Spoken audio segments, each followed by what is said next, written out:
Hello, good evening, and welcome to another episode of Play Frugal Reviews. And tonight we're going to be looking at Kingdom Rush. Now, those of you who do play games on your phones may recognize the game because it has been available on both Apple and Android since I believe 2012. It was ported to the PC in 2014. A game from Ironhide Game Studio. Now, we picked up this game for $2 as part of a bundle from Fanatical. So when we're looking at the game, that's our price point, and we're saying, are we getting a good value for expenditure of $2? And I will tell you right up front, spoiler alert, yeah, I think you definitely will. Kingdom Rush is a tower defense game, which means that basically you've got bad guys who start on one side of the screen. They've got to get to the other side of the screen, and you have to do whatever you can to stop them. Mainly that consists of building towers, which have various ways to kill bad guys, but you may also have heroes and other people to help put in their way. But basically, the bottom line is the same. You don't want them crossing your finish line, or you lose.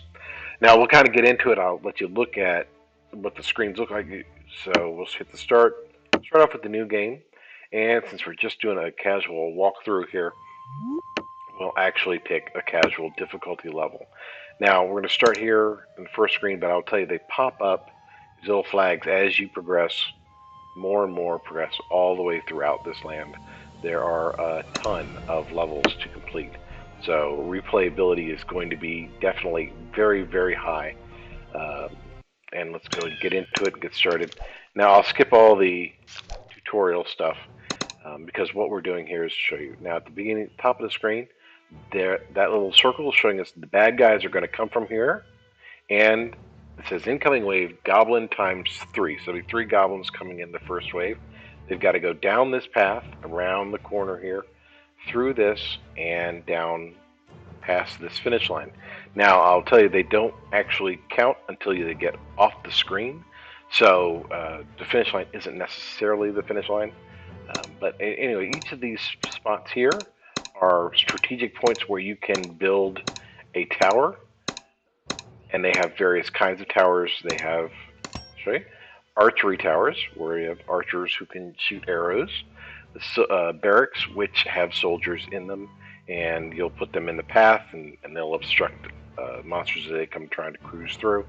You've got a mage tower, where they'll shoot spells, and then you have dwarven bombard, commonly known as artillery, and they're going to do a lot of area damage. We aren't going to need them for this particular level, but they do definitely come in useful later on down the road. For now, we're going to start off with the mage tower here. Might and magic. And archer tower there. And we will put the soldiers right in the middle. And glory. Right between the mages and the archers, so that we can kind of trap monsters in between the two. So let's go ahead and start. You do is click on it, and that starts the wave. And they come every so often. If you start it before it's due to start, you actually get a little bonus in your gold, which is what you use to buy these towers and upgrade them with. So often, if you can, starting the wave early is helpful, and we'll try to do that a few times here in this quick playthrough. Alright, and here we go. We've got a new enemy, which is the goblin. And they said there's going to be 3 of them. Low health, average speed. So it's just a typical low-level monster to get you started on the game, get you familiar with the mechanics. Alright, so the next wave, you can click it and call it early. And let's go ahead and do that. Let's get them started. And here we go. And we're just going to zap them pretty quickly. And we're going to wait. There we go. Reinforcement, and that's reinforcements. Now these will pop up. You see a little timer as a cooldown timer as it goes. You can add more and more. See, there we go. We have more available, and we've got 100 gold. So let's go ahead and put up a mage tower here in case we get past our initial line of defense, and let's go and start the new wave here. As you can see, it starts to move pretty quickly. And this is a first level. When it gets to the higher levels, you're moving constantly. So if you're not prepared for a frenetic pace, then maybe Reinforce! this isn't the game for you. But if you kind of like the little adrenaline rush from trying to manage 8 things at once and look all over the screen, to test out your strategic and tactical abilities, absolutely, this is probably going to be a very good choice for you. Like I said, it's something that, because it does play through pretty quickly, you can pick it up and play it when you just got a few minutes. You don't need to dedicate hours to it like you might do, say, something like a Civilization, or Stellaris, or one of those grander strategy games. It's a nice, basic, quick playthrough, and we'll go ahead and finish up this level. Let's get these guys started. And Reinforce! And Archer Tower. Archers ready? Yep, they want to give us tips. And yeah, if you want to take a look at that later, we can. We'll post a gameplay video of this at some point. That's strictly gameplay, and you don't have to listen to me talk while you watch it. But I just want to give you a feel right now for what kind of experience you're in for if you were to pick this up. There we go, and put some more soldiers here. You can see we have a little fire trap here again. Made our Archer Tower soldiers. Kind of for your lower levels, that's a good pattern. As you can see, nobody's getting past that anytime soon. Now they also add a different ability of Reinforce! Rain of Fire, which is a spell you can cast. Let's say you've got some guys who are, you need a bunch of them to kill in a hurry. Drop it. Boom. Pretty effective. And like the towers, that spell is something that you can upgrade over time. And that's it. That's all there was to the first level. 3 stars, which is the max you can get for finishing the level. Let's go ahead and continue, and I'll show you. Now, once you've finished a level, you obviously have the option to go on to the next level, which will pop up right there. Or you can go back, and you see this campaign, and then Heroic and Iron. Now, these are the same map, but they make it tougher. Like, for example, with the Heroic map, you are limited to only upgrading your towers at the first level, which means no upgrades. You build them and that's it. And no heroes. That's something that you'll see in later levels. You'll be able to have a hero which will help you fight the baddies on screen with you, but in this case, in this particular scenario, you don't get one. So you've got to do it strictly on your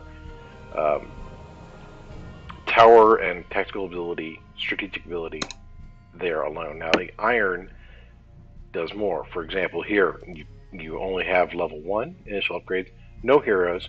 You also have no archers, and you have no mages. All you've got is artillery and soldiers.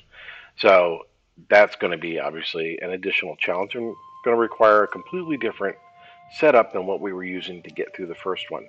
And that's kind of the fun of this, which is that each one of these levels, as you get through them, there's more than one way to beat the game, and sometimes there's the way that you chose to get through. For example, this first one will totally not work this way, so you've got to rethink your strategy entirely on getting through that. So, like I said, it's deceptively simple in that, as you saw, it was really quick and easy. Let's place a tower, let's watch the bad guys go, and boom, you're in there and you're playing within minutes without much background or thought.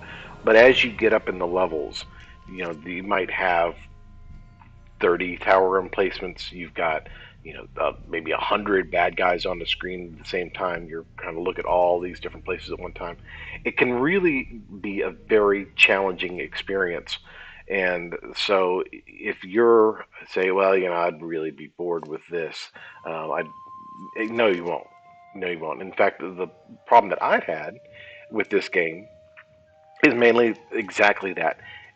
You finish a level, you get beat, and you think to yourself, oh, what could I have done? What will I do next time? Oh, well, maybe instead of putting archery towers, I'll put artillery towers here and there, and I'll back them up.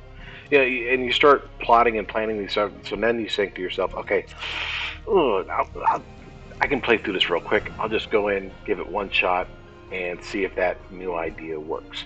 And next thing you know, an hour and a half has passed by, and you're still at it, trying to either continue to beat that level, or you're moving on and for the next challenge. But like I said, for $2, hours. You're really talking about hours of really challenging. If this is the kind of thing that you're into, if you are into kind of stretching your brain cells a little bit and say trying to plot out some strategy in your tactics, it's not a shoot 'em up, or it's not even a casual puzzle like Glass Masquerade was. This you're going to engage some brain cells. You'll probably get a little adrenaline rush, especially as you start to advance through the levels. So it's not something you're going to play right before bedtime, and you're trying to relax and go to sleep. Because I can tell you again from experience, you'll go to sleep and you'll be thinking of strategies to beat that last level that kicked your butt before you went to bed. But in any case, let's go ahead and get into how we're going to look at this overall. And overall, replayability is great. I mean, yeah, it's the same basic concept, but as you upgrade these towers, that you can branch off and do different things. You have different specialties. Like for instance, with the archery towers, you can have one that shoots really fast but does little damage, or one that shoots much slower but does a lot more damage. And again, that it plays another level of strategy, another layer that you're going to put onto it. So definitely, there's a lot of replayability into the game. So I'm going to give them a 10 out of 10 on that. The graphics, yeah, obviously, they're not photorealistic. They're not designed to be photorealistic, so we're not going to mark them down for that. In fact, I would say probably I'm going to give them at least a 9, maybe a 10 out of 10 on the graphics, because they match the tone of the game um, perfectly. It's fun. It's not kind of over the top. I think it's very well suited for what the game is. The music, you've probably been hearing it as I've been talking. And I'm not the wildest about it, but it's a martial tone, and you kind of, again, it fits with the game. I'm maybe I give it an 8 or a 9 on the music. Now, this game has been reviewed very well on Steam. It's got 96% positive, so it's not just me who's saying that I think this is definitely worth a purchase. Basically, 96 out of 100 people who pick it up think the same. But maybe you're one of the 4, and that's okay. If you are, please feel free to leave a comment and let us know what you didn't like about the game. In the meantime, I'll go ahead and wrap this up. We're going to give Kingdom Rush a 9.2 overall rating, which was obviously puts us solidly into the pick it up if you can get it on sale uh, market. And if this review is helpful to you, then please subscribe and like the video. Tell your friends about it. If you didn't like it, leave a comment below. Tell me what we could do better, and so we can make the experience more fun for you next time. So that's it for this evening. We will see you tomorrow here on Play Frugal Reviews.